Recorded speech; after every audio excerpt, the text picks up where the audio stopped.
got the gentlemen's. We got Flick and Scut here, guys. Congrats on the new movie, Christmas Story Christmas. Yeah, fucking Scotty kills it. Oh, so by the way, your audience, are we cursing, not cursing? Yeah, we're cursing. Whatever. We're always cursing. Well, I should say that this particular segment is actually a special Geekscape. It's a fundraiser for Big Brothers and Big Sisters of Northern and Coastal Jersey, and so everybody listening, thank you so much. If you feel inspired to donate, we really appreciate it. And and if there's cursing, heads up, because it's coming. It's coming. We don't. Have you guys seen the movie yet? Watched it last week with my whole family. I just enjoyed it. Yes, liked it. So immediately, I have to say that you guys are tremendous highlights in that movie. Scott, Zach's not blowing smoke up your butt. You crushed it in that film. Crushes it. Seriously, dude. And as much as I crushed it, Zach crushed it. Equally, Zach. Yeah, the same. I got excited I got excited when Zach came on the screen. It was just great. My son thought you were really cool, Zach. My 8-year-old son, he thought you were really cool. Oh, well, he's got great taste in redhead. He does. No, Scotty. I was telling Scotty that I think he just pulled a De Niro on that one. He put on the weight. He turned himself into the type of character that's like a Joe Pesci style character. Yep. He just, nobody else could have done what he did. Everybody else who, if they tried to do that, it would have been an affectation. It would have been, it would have been a caricature, Yes.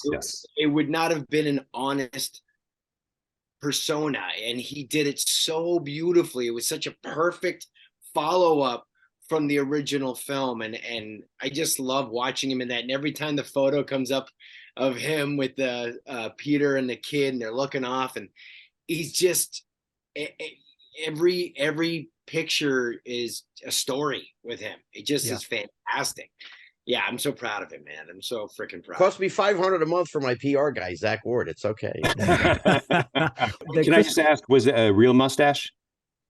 Oh, that was all mine. Yeah, all right. They had said it's going to take place in 73, and I had 3 weeks to go, and I'm like, okay, fine. And Peter said, don't shave. But the minute he said it was 73, I went right to Elvis Aloha in Hawaii. I got to do the chops. Yeah. And I got to do, the mustache. Yeah. And beautiful mustache. So that's 3 weeks. That's 3 weeks of growth for you. 3 weeks of growth. Yeah, I just let it grow in, didn't touch it, and got to Bulgaria, and the makeup people wanted to touch this and touch that. I'm like, no, just give me a little color so I get rid of the gray. Okay, fine, And Peter came in the trailer and he goes, "Oh my God, they did a great job." I said, "They did nothing. They did nothing. It's all mine." I'm like, "It's mine, dude." Yeah. I don't want to spoil anything for anybody, so I won't obviously give any details about the movie because it just came out. But what I will say is what they do with Zach, your character Scut, it feels like a natural progression. It's not necessarily a surprise the direction his character goes in. However, you kind of see where it's going the whole time. You're like, oh, okay, I know where this is headed, but it's so effective. And having we had you in the studio a couple years ago and got to know you then, and to see you on screen now, like, first of all, you haven't aged at all. You look the same. And you look great. Both of you guys fantastically. Like, I'm like, wow, these guys clean up really nice for the screen, Age in reverse for some reason. But you did, Zach. You did a wonderful job, and just to keep blowing smoke, it's not blowing smoke. It's true. It's a lot. Not good. Yeah, a lot of work went into this. And everybody fought for every moment of it. Like it wasn't just a walk in the park where you go, whatever, it doesn't matter. Like it mattered to all of us, and. I know when it comes out, people just sort of digest it like a cookie and they go, okay, that's what it is. But for us in the process of making this, it mattered so much because we've been living with this film for 40 years that you're not blowing smoke. I appreciate the compliments. I take it very seriously. I'm very grateful that people see the character that way. It was not done alone. It was the rest of the actors. It was Peter. It was the director. It was the writers. It was myself. It was a combination of everybody working together and really creatively making the micro decisions in their department. You know what I mean? Yeah.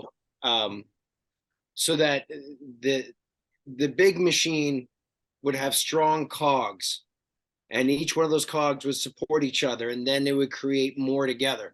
And I'm really proud of the film. And I say that, like, I don't have a huge role in the film. I think the role that I have is really good, and it's impactful, and I think it's great for the character of Scut Farkus and for me as an actor. Sure, but ego aside, I think the film is a really good film, and I also think it's one of those movies.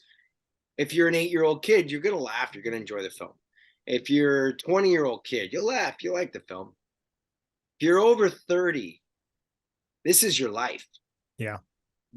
Because this has either happened in your life or is going to happen in your life. Yeah. And this film for audiences will build a legend of their life experience. And that's the thing that's so beautiful about the film, is that the characters have aged with the audience. The audience's lives have progressed, and they've gone through the different stages of their lives, and the film reflects that and makes it relevant. And I think it does it in such a beautiful way. And the fact that it all came together, I'm so grateful that it happened this way, and so happy to be part of it. It's awesome. Well, it's a really beautiful love letter to Darren McGavin, you know. Yeah. And there were quite a few times when I got choked up, specifically at the end. And Darren McGavin plays Dad from the original, for anybody who's The old man. Yes, the old man. Yeah, and it's, you know, if anybody's ever lost a parent or someone close to them in that way, it's very relatable. The fact that it takes place in 73 and not now, it doesn't feel, it feels like a period piece on one hand, but like you're right, Zach, it's relatable on the other, because there's so many things that are going on that we all can connect with, you know, getting older, being in our 40s, getting bullied as a kid, or continue to be bullied, and how you deal with that. Parental struggles with parents that may drive you up the wall at times. You know, it's all relatable stuff. And I'm just curious, like, Scott, can you kind of take us into the process of how it took this long to get made, or what was finally the catalyst that got it made? I mean, Peter had been working on the storyline for 4 years. And I think, as much as I think that he wanted to get it done, and maybe somebody at Warner Brothers wanted to get done, it just wasn't getting done. And then once Cobra Kai just went to a different level, you know, the nostalgia thing has kicked in a monster way. And even with that, it took a while for them to really go, all right, I guess we'll use the original guys, or we're going to ask them, or whatever. And they didn't know where we were. Peter knew where I was, and Zach, you know. We still had to audition for our roles. It wasn't like they said, "Oh, you're Flick, come on in, you got the..." No. Wow. We had to audition because they didn't trust us. They didn't know, you know, what do we look like? What do we sound like? Can we still bring it? You had to audition for your role. Yeah, you didn't. No. No, Zach's automatic. Come on, dude. I mean, seriously, this is what I do for 43 years. It's like, oh, come on. You've done how many? What, 40 movies? 120, dick. 120. You know, I mean, he had, you know, he had his recurring role on Titus, you know.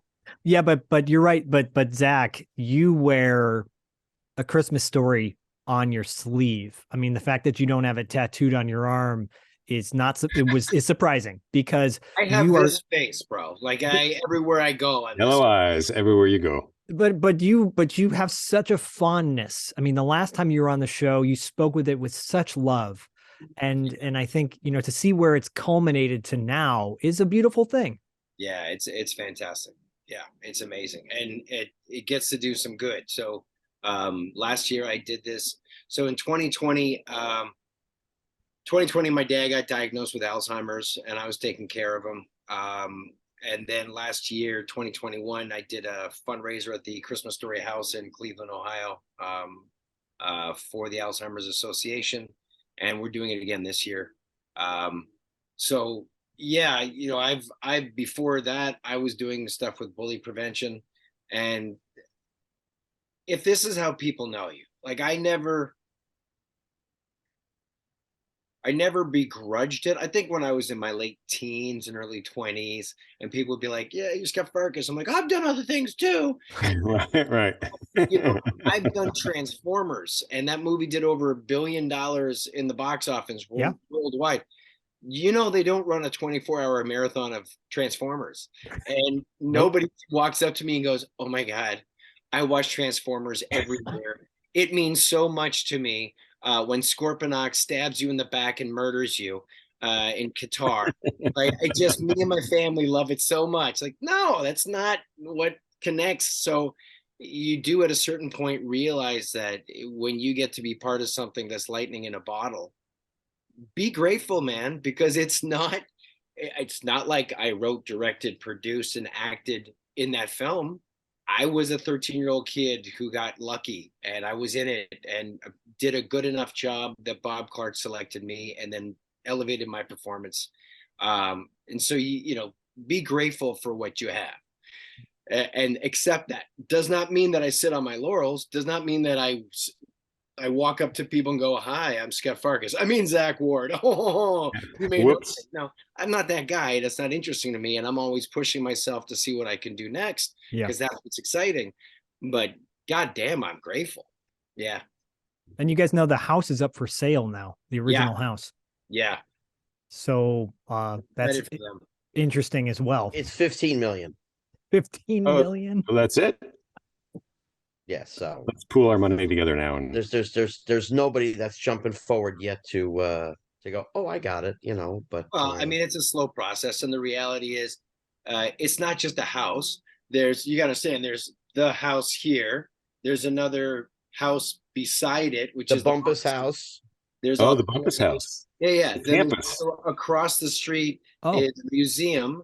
And next to that is a gift store. And then also they do like 70% of their revenue online. So it is a huge money-making machine, and tens of thousands of people, over 100,000 people go through it a year. Wow. You're flying into Cleveland and you got one of those on-flight magazines. It is the #1 tourist spot, beating out the Rock and Roll Hall of Fame. Wow. And the Cleveland Cavaliers games. So yeah, it's a big deal. Like it's something that Brian Jones, you know, built up over, 15, 20 years of hard work. Yep. And busted ass to make something happen. It's the epitome of the American dream.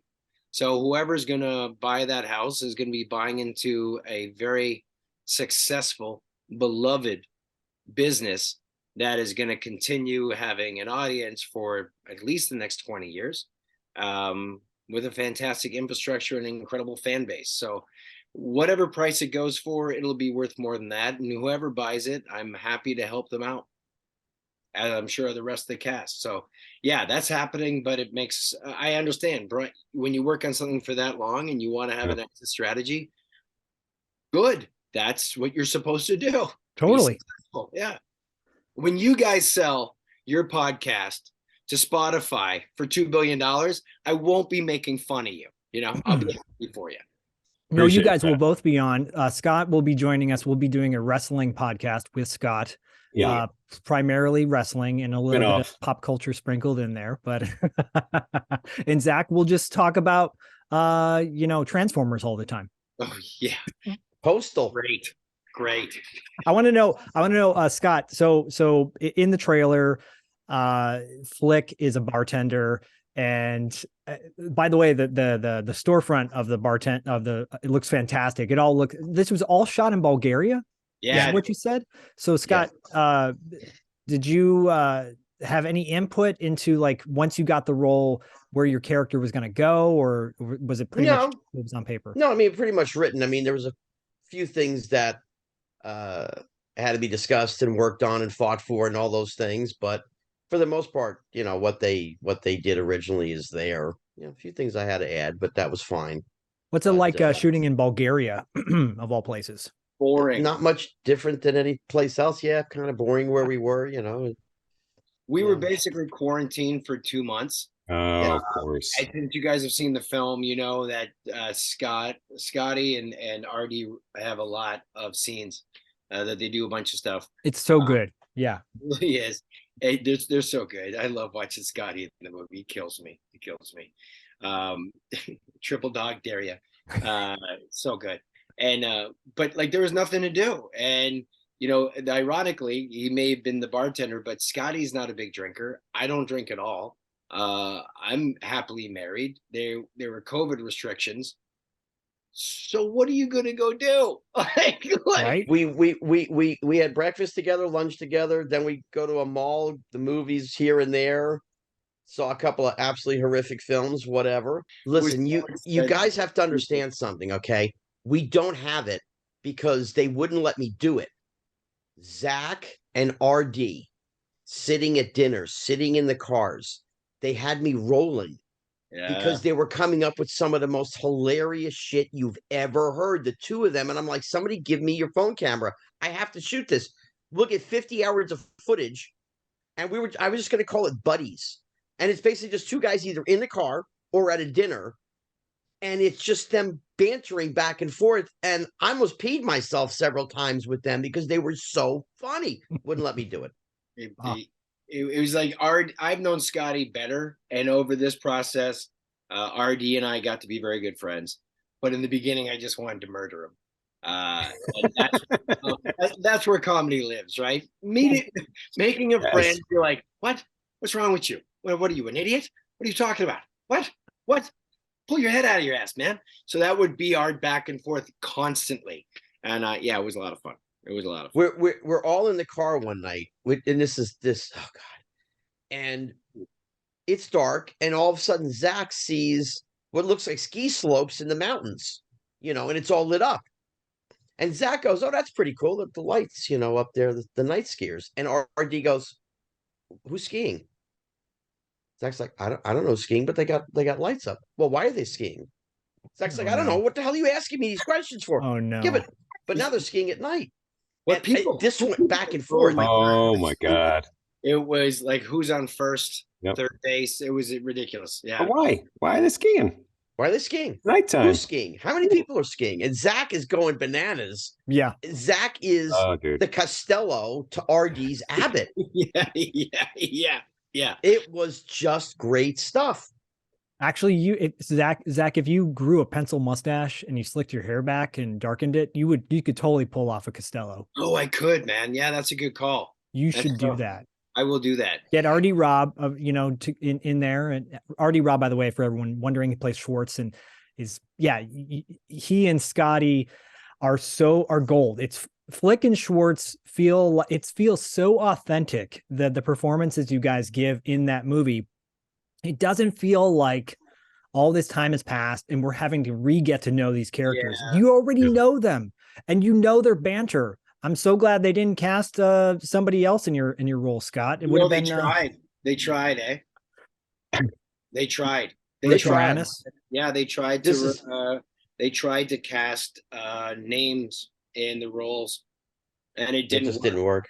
And I mean, to think about it, dude. Like, somebody watches Ryan Reynolds as Flick. Right. Yeah, right. Yeah, that would be hilarious. But it's more like, imagine getting that audition as Flick or Schwartz, and then you watch the first one and they're children, and you have to extrapolate that to modern times. That had to suck for those actors. And then they realized it just came off as really, it's a gimmick at that point. It came off as gaggy and heartless. And that's when they Schwartz, VRD Rob, He's here. Hashtag VRD Rob. Yeah. That's leave it alone, Scotty. That's an inside between me and Zach. Oh yeah. Okay. But yeah, they tried and it failed, and it works because all the original guys are there, and we all knew that because we deal with the fans all the time, and we love them, and we know that that's the interaction that they adore. And if they got, like, I don't know if you guys ever saw this, like there was the musical, A Christmas Story musical. Familiar, And but never saw it. the musical on Broadway, beautiful, fantastic. Then they did a live TV version on Fox. Oh yeah. Oh, right. Horrible, dude. It opened up with like a Katy Perry song ripoff, That's and right. it was so cheesy. And the kid who played me, God bless his little soul, was so pretty.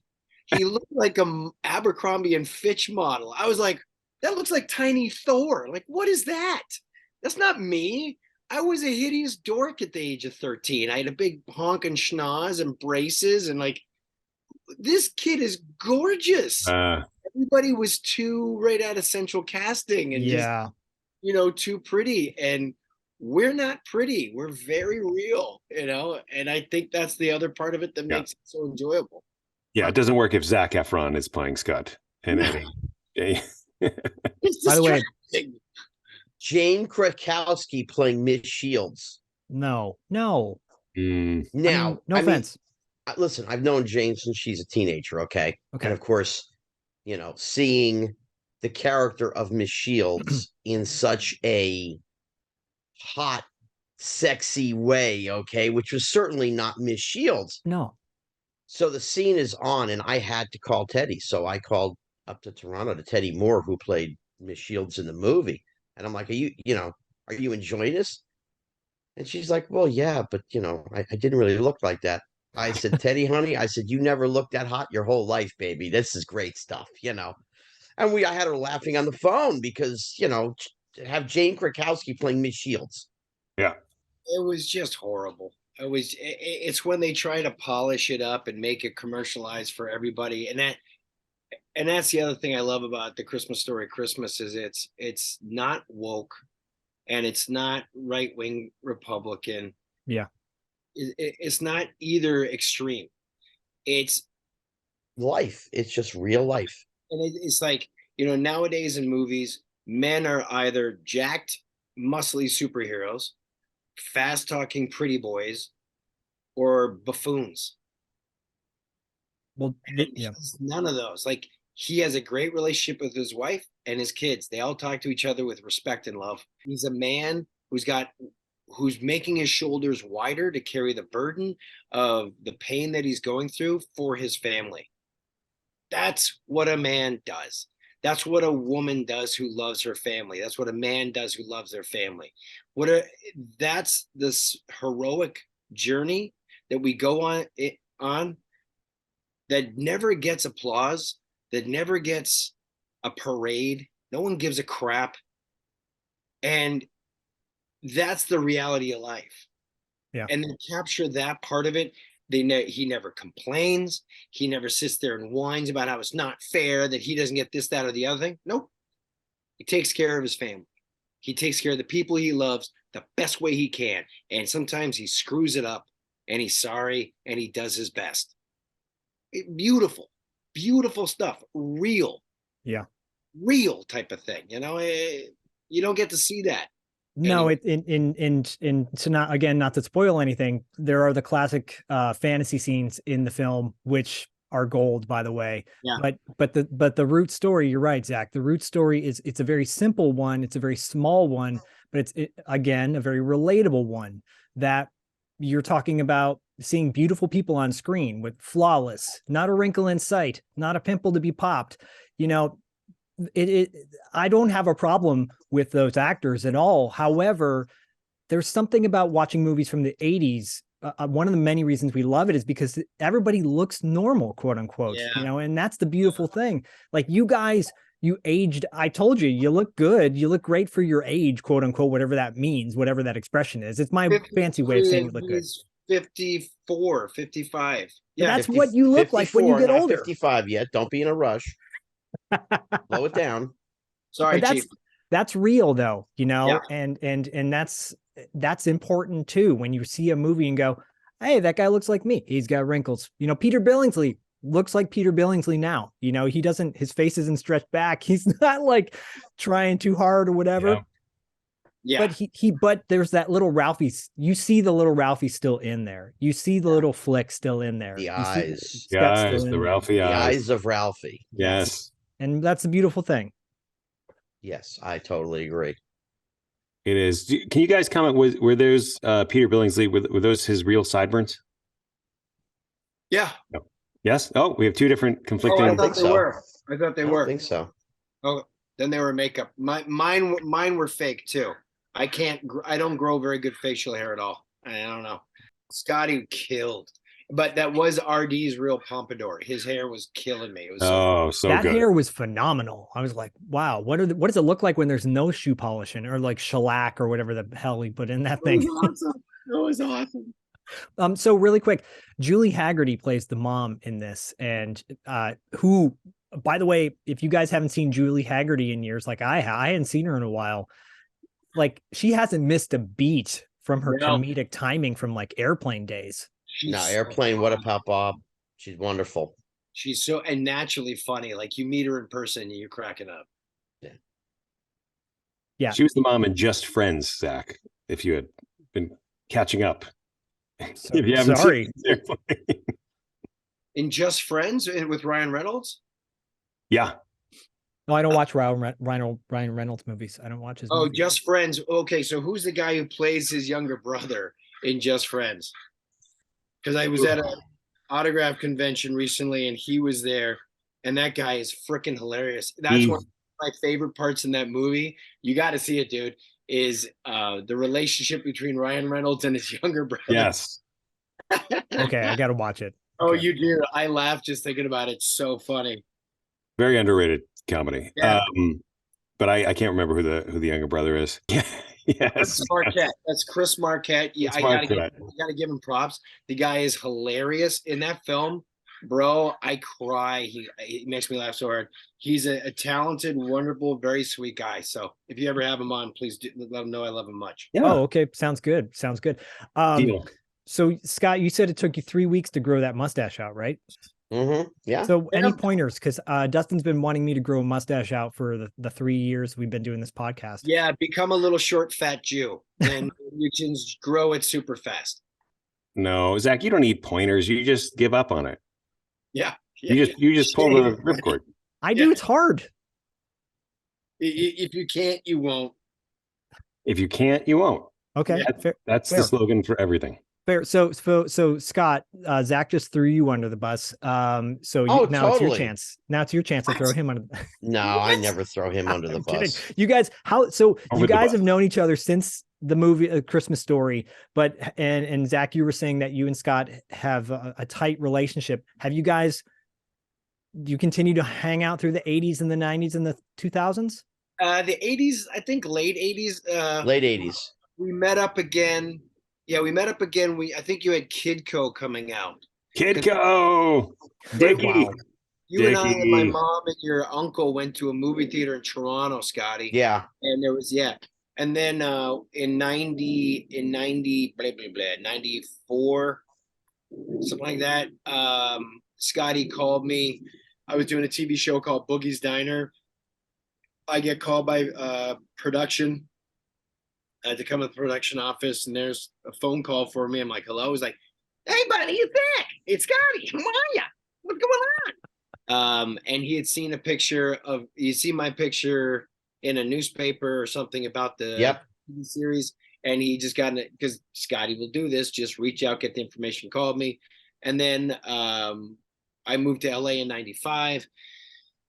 And then shortly, not too long after that, I got in touch with him, and then we would start to hang out every once in a while, and our lives would go, back and forth as we had different experiences, and this, that, and the other thing happened. But we've known each other now for 40 years. Almost 40 years. Yeah. This is my photo on Zach's phone. Wow. I don't know why you tell people this. You're just making it hard. Because you said the short, fat, whatever, and you love to do was that. Funny. So you couldn't let it go. It was about the mustache. Come on. I think that's hysterical. And people should also know this. If you look at the movie, Scotty put on about 20 pounds for the role, and now has taken off about 20 pounds. Like nobody asked him to do Over that. 20. We had Right. talked Wow. about it in the Awesome. beginning. Over 20. Amazing. When he got the role, and we were discussing going out for it and all, going out to shoot it, and we were talking about the type of characters and how to look for it and back and forth. And he wanted to put on the size, and I wanted to put on size as well, but not chub, because as the character I'm playing, not to give any spoilers away, the musculature would come across in the face and the neck and so forth. Yeah. So I was lifting every day while I was out in Bulgaria, and he was eating. So they were both Got the better deal. They were both commitment. And he has taken the 20 pounds off. And within the year, within like 5 months after he got back, it's pretty legendary. So That's Yeah, fantastic. I stopped eating the pasta every day, having the pasta and the sugars and the candies and the cakes and the sodas. And I've dropped 25 and, still going and feel good. And, but listen, as much as Zack compliments me, I compliment him. We are, a band of brothers, and we support each other. We love each other. We care about each other. We give a shit, as they say, Yeah. and I always appreciate when he gives me the compliments, and, he knows that. And I think he's wonderful in this as well. There's nobody that could do it like him. And for those that couldn't see the photo, that looked like a well-endowed mini horse. Yes. Okay. Yes, that is Zack's favorite photo of me. Absolutely. that's his avatar on my phone. Well, because the doctor told me he was as healthy as a horse. No, I said that. No, you told me that the doctor, because I was making fun of you for putting on the fat, because we're boys. Look, this is what boys do with each other privately. Scotty's the one who then airs this publicly, and now I have to explain this. Wow. He's throwing me Wow. under a bus. He's throwing me under the bus. I gave him the opportunity. Guy shit, okay? So then he tells me, I'm like, you put on the weight. I don't want you to be unhealthy. He's like, oh no, doctor said I was as healthy as a horse. I'm like, well, there are a lot of horses. Let me see. I think you're as healthy as this horse. Yep. Look, Scott, I gave you the take pride in opportunity. I that. wanted you to. Yeah. I listen, I take pride in the fact that he found such a wonderful photo of my stunt double. It's great, Well, what you just said, what both of you just said resonates though, because when you guys have known each other as bros for so long, and that love is so genuine, it is all about that. It's all about the goofing on each other. It's all about the ribbing on each other. Throw out the political whatever, who cares? It's all about that love. It feels so palpable. I mean, the energy, I know we're Zoom screens away, but you can feel the energy with you guys. It's on fire. Listen, we go back and forth, not in any negative manner whatsoever, but we banter. Yeah. And we love each other. And it's like we're brothers from another mother. And we can do this. We've been doing it for decades now. And it don't matter if I see Zack once a month, once every 2 months, we'll talk, whatever. As soon as we sit down, we pick off where we left off. It don't matter. Yeah. Mi casa, su casa. And, if he needs me, I'm there. And if I need him, he's there. Yeah, that was probably the most enjoyable part of the whole process, was being stuck in a hotel with 3 of my brothers and hanging out with them. And also it was great because we were all in different rooms, all hotel rooms. And then at a certain point when you're like, I don't want to do this anymore. Good night. And then you just leave. You don't have to get in a car and drive away and make a deal out of it. You're like, hey buddy, how's it going? No, tuck. Good night. Yeah. Good night. See you tomorrow. Breakfast 9 o'clock. That was it. That is fantastic. And we appreciate you guys coming on with us today. Pleasure. Yes, this is huge. Zack, really quick, are you still working on that film with James Hong? Am. Yes. Okay, can you remind everybody really quickly what the name of the movie is? The movie is called Patsy Lee and the Keepers of the Five Kingdoms. What's the status of it? I share a poster with you on my laptop, but I don't know how to do that. I think I have a picture of the poster on my phone. Oh, yeah, baby. Oh, my gosh. Legends are true. So for everyone listening, I won't describe the poster, but I will say that this movie that Zack is working on looks fantastic and cannot wait. What are we getting close? How close are we getting to? We're close. By the way, the guy who did the poster also did this poster you may recognize. The Avengers, never heard of it. Yeah. it's okay. It's all right. So we're Cool movie. finishing off the color right now, and I'm expecting to do a soft premiere in January, February. Okay. February, James Hong is turning 94, dude. Yes. 94. Put him in a And bubble. Put him in a bubble and capture his essence and protect him. And yep. he was at one of the sound mix sessions, and it's crazy because he does all these different. He's got this huge range in the movie, and he's literally the leading man of the film. It's an ensemble piece, but he's the leading driving force behind it. And he's watching the movie, and he's watching this very touching scene between him and his granddaughter Patsy. And I look over, and James is tearing up. Mhm. And then I help him up to go to the bathroom because he's gotten a little fragile. And I'm walking down the hallway, and he turns to me and goes, "Zach, I think this might be the greatest role I've ever had in my life." Whoa. Like, he No has over pressure. 700 credits, dude. Yeah. And so I'm very excited because, like, the soft premiere will be for cast and crew and beloved family friends, and a couple of very friendly critics. How about your favorite 80s podcast? I don't know. Maybe you could show up. Maybe if you're nice to me, right? And then it's for that, and it's for James Hong to get a standing ovation. Absolutely. Brother, he will. Like, dude, he smoked it. He smokes this film, and he's like the old wizened man. He's a grumpy jackass. He's a funny old fart. He's he gets into fight scenes. He attacks people. He's a hero. He makes the sacrifices. He's got all these arcs. He's got these great emotional moments, and he nails them, dude. He nails them. And I'm so, Scotty and I, Scotty's down. We lost him. we're character actors, and nobody builds a movie around us. We support we support the handsome Ryan Reynolds and the Rocks. Yeah, of course. You We do. want a movie about us. And I wanted James Hong to have that. So that's what's happening. Well, you gave us a lot of insight and details into the movie when you were on our show a few years back. I encourage everyone to go back and listen to that interview as well if you want to know more details about it. But until then, we are very excited. I'm glad that you're getting close to that finish line, and it's so awesome to hear. Yeah, please hit me up again in January. I think middle of January, hit me up. And as a reminder, this is kind of, I remember you describing it as the Goonies meets Big Trouble in Little China. Yeah, Big Trouble in Little China with a little Dark Crystal and Labyrinth in there. Ugh, love it. Scott, besides being Flick and killing it in The Christmas Story, Christmas, where got any projects upcoming? Hopefully, there's been a couple things that have been discussed. Nothing is definite, so I'm working on a pilot. Hopefully, that's going to get shot in April, and maybe a couple of other small things in films, and maybe continuations of Flick. We're not sure yet.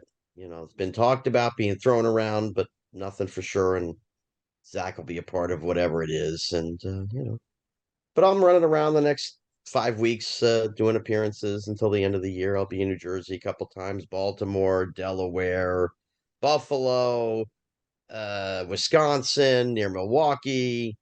I'm all over the place. Christmas Story Christmas. You can watch it right now. HBO Max. Everybody do that. Coming December 3rd, I think it goes to all the other streaming platforms and pay-per-views and all that stuff. Go watch it, guys. Go watch it.